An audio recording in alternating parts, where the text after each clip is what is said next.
मैंने सोचा भी नहीं था कि आज मुझे इतना बड़ा सरप्राइज़ मिलने वाला है। ये मेरी लाइफ का सबसे बड़ा सरप्राइज़ था। तो चलिए शुरू से बताती हूँ कि आज हुआ क्या। राधे राधे दोस्तों। सबसे पहले सुबह सुबह मेरी दोस्त मेरे घर पे आई, जो कि 8th क्लास से मेरे साथ है, लेकिन आज हम पूरे 1 साल बाद मिल रहे हैं। तो वो मेरे लिए कुछ सरप्राइज़ प्लान करके लेके आई थी। यहाँ पे वो मेरे लिए केक लेके आई थी, क्योंकि हम लोग बहुत टाइम बाद मिल रहे थे और फिर मेरी शादी भी होने वाली है, तो इसलिए वो केक लेके आई थी। बहुत ही ज़्यादा सुंदर मुझे ये केक लग रहा था। मुझे लगा कि 1 साल बाद मिलने की खुशी में ये केक आया है, लेकिन जब उसमें टैग लगा तो उसमें लिखा हुआ था ब्राइड टू बी। तो फिर उसके बाद मुझे समझ में आया कि इन लोगों ने कुछ ज़्यादा ही बड़ा सरप्राइज़ प्लान किया हुआ है। तो रश्मि दी और खुशबू ने मेरे लिए प्लान किया हुआ था ये बैचलर्स पार्टी। तो यहाँ पे वो लोग डेकोरेशन वगैरह सब करने लग गए, और यहाँ पे इतने सारे बलून्स वगैरह भी उन्होंने फुलाए हुए थे, जिसमें ब्राइड टू बी के बलून्स भी थे और नॉर्मल बलून्स भी बहुत सारे रखे हुए थे, और डेकोरेशन भी बहुत प्यारा लग रहा था। तो इन लोगों ने कुछ इस तरीके से यहाँ पे बलून्स लगाने शुरू भी कर दिए, और बस 15 मिनट के अंदर अंदर खुशबू और रश्मि दी ने मिल के पूरी डेकोरेशन यहाँ पे कर दी थी। इतने फटाफट से तो कोई भी डेकोरेशन नहीं करता, इन लोगों ने इतनी प्यारी डेकोरेशन कर दी थी यहाँ पे फटाफट से, और सारा सामान यहाँ पे रेडी कर दिया था। फिर उसके बाद मैं तैयार होने चलेगी, और बस थोड़ी देर में मैं भी रेडी होके आ गई। तो आज थीम हमने रखी हुई थी कपड़ों की ब्लैक कलर, और फिर थोड़ी देर बाद यहाँ पे मुझे यहाँ पे बिठा दिया गया और फ़ोटोशूट वगैरह किया हमने थोड़ा सा। बहुत ही ज़्यादा सुंदर लग रहा है, लेकिन यहाँ पे थोड़ा सा लाइट का इशू हो गया, क्योंकि लाइट बहुत ज़्यादा कम हो गई थी, हमने डोर बंद कर दिया था।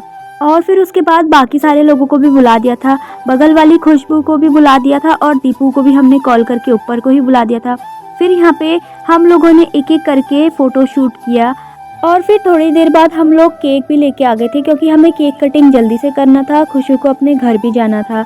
यहाँ पे केक के साथ भी हमने थोड़ा सा फ़ोटोज़ वगैरह क्लिक की और रील्स वगैरह क्रिएट की, और फिर यहाँ पे केक और मेरा फ़ोटोशूट होने लग गया था।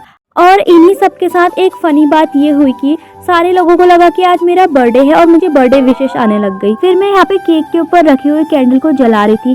सीरियसली मुझे इससे बहुत ज़्यादा डर लगता है, और ये जल भी गई, और जलने के बाद ये बहुत ज़्यादा सुंदर लगती है। फिर यहाँ पे फटाफट से केक कटिंग हुआ, और केक कटिंग के बाद यहाँ पे केक खिलाने की बारी आई, तो रश्मि दी ने मेरा थोड़ा सा मेकअप भी कर दिया। मेकअप करने के बाद हम लोगों ने यहाँ पे फ़ोटोशूट वगैरह किया, और सब ने मुझे भर भर के यहाँ पे केक भी खिलाया। और फिर बारी आती है मेरी पोजर बहन की। मुझे लगा ये मुझे केक खिला रही है, लेकिन ये अपना पोज बना रही थी यहाँ पे। और फिर यहाँ पे दीपू केक खिलाते हुए पूछे थी कि केक का टेस्ट कैसा है, और फिर मैंने बोला कि केक बहुत अच्छा हो रहा है। तो यहाँ पे उसने केक उठाया और खुद ही खा लिया, क्योंकि उसे कोई खिला ही नहीं रहा था। फिर उसके बाद मैंने केक के साथ थोड़ा सा फ़ोटोशूट किया। तो यहाँ पे रश्मि दी ने मुझे बोला कि केक मर्डर वाले फ़ोटोशूट करते हैं, तो यहाँ पे मैं केक का मर्डर करने लग गई हूँ। और फिर फ़ोटोशूट करने के बाद यहाँ पे बारी आती है वीडियो क्रिएट करने की। तो हमने कुछ इस तरीके से वीडियो क्रिएट की, जो कि हम रील्स में भी डालेंगे, इंस्टाग्राम पे आप लोग चेक करिएगा। फिर दीपू दोबारा आगे केक का पोज उसका ख़राब आ गया था, तो यहाँ पे केक खिलाने के लिए। और फिर उसके बाद बहुत सारी फ़ोटोज़ वगैरह क्लिक करके मैंने यहाँ पे बहुत सारी मेमोरीज़ क्रिएट की, और उसके बाद बहुत सारा एंजॉय करने के बाद हम लोगों ने यहाँ पे कुछ वीडियो शूट की, शॉर्ट्स वगैरह क्रिएट करने के लिए। तो कुछ इस तरीके से सेलिब्रेट की हमने बैचलर पार्टी। आप लोग कमेंट करके बताएं क्या आप लोग के पास भी है मेरे जैसे प्यारे प्यारे दोस्त जो कि सरप्राइज़ देने में माहिर है। तो मैं मिलती हूँ आपको ऐसी अगली वीडियो में, तब तक के लिए बने रहे मेरे चैनल पे। राधे राधे।